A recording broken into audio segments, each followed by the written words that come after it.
সরিষা ইলিশ নামটা শুনে মনে হয় কত যে কঠিন, কিন্তু একদম সহজ। রান্নার কিছু টিপস আছে কিভাবে রান্না করলে তেতো হয় না, কখন সরিষা বাটাটা দিলে একদম পারফেক্ট সরিষা ইলিশ হয়। এটুকু জানলেই আমরা পারফেক্ট সরিষা ইলিশ রান্না করতে পারবো, যা খেতে অত্যন্ত সুস্বাদু হবে। তো আশা করি এই রেসিপিটা দেখলে ভালো লাগবে, আর ভালো লাগলে আমার চ্যানেলটি সাবস্ক্রাইব করে ভিডিওটি লাইক কমেন্ট শেয়ার করে আমার সঙ্গে থাকবেন। চলুন দেখে আসি কিভাবে তৈরি করেছি। প্রথমে আমি একটা বাটি নিলাম, সরিষাগুলো ভিজিয়ে রাখবো।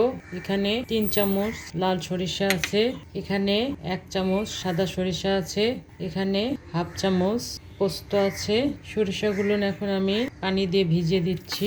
সরিষা ভিজিয়ে রাখলে তেতো ভাবটা নষ্ট হয়ে যাবে, সফট হবে, বেটে নিতে বা ব্লেন্ডার করতে সুবিধা হবে। তো আমি 25-30 মিনিটের মতো সরিষাটা ভিজিয়ে রাখবো, তারপর আমি ফিরে আসব।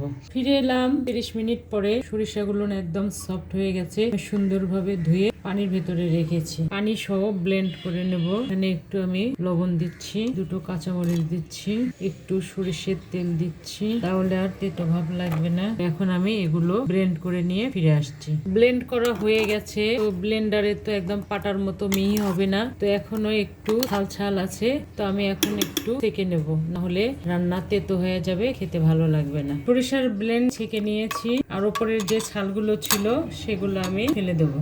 এগুলো সহ দিলে পরে তেতো হয়ে যাবে। আর যখন আমরা পাটায় বাটবো তখন একদম মিহি করে বেটে নিতে হবে, তাহলে আর তেতো লাগবে না। তো যাই হোক, এখন আমি সমস্ত উপকরণ নিয়ে রান্নায় চলে যাচ্ছি। বিসমিল্লাহির রহমানির রহিম।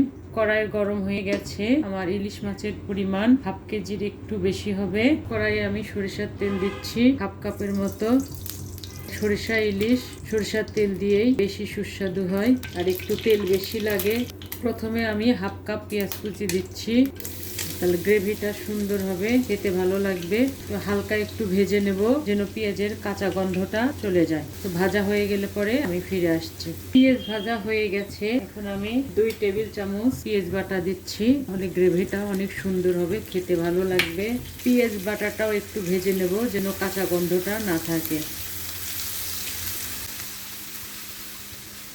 তো ভাজা হয়ে গেলে পরে আমি ফিরে আসছি। পেঁয়াজ ভাজা কমপ্লিট, সুন্দর একটা গন্ধ ভেসে আসছে। পানি দিচ্ছি যেন বাকি মশলাগুলো পুড়ে না যায়।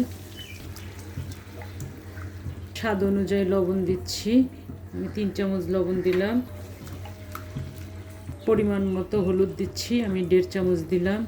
একটু কষিয়ে নিয়ে গুঁড়ো মরিচ দেবো, তাহলে কালারটা সুন্দর হবে। কষানো হয়ে গেলে পরে আমি ফিরে আসছি। ঝালটা স্বাদ অনুযায়ী 2 চামচ দিয়েছি। মরিচটাও একটু কষিয়ে নেব, একটু পানি দিলাম সামান্য।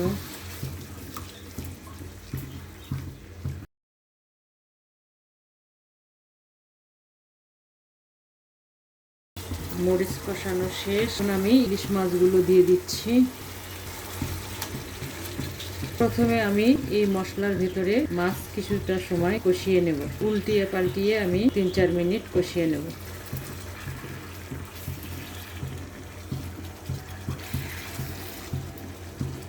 কষানো হয়ে গেলে পরে আমি ফিরে আসছি।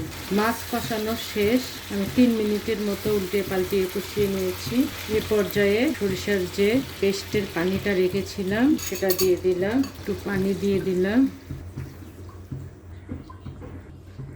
আরও কিছুক্ষণ রান্না করে নেব, 5-6 মিনিটের মতো।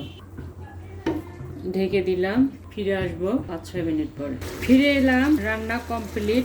জালটা বন্ধ করে দিলাম। যখন দেখবো যে একটু ঘন ঘন গ্রেভি, ওই পর্যায়ে জালটা বন্ধ করে দেবো। কয়েকটি কাঁচামরিচ দিচ্ছি, ফ্লেভারটা সুন্দর হবে, খেতেও ভালো লাগবে।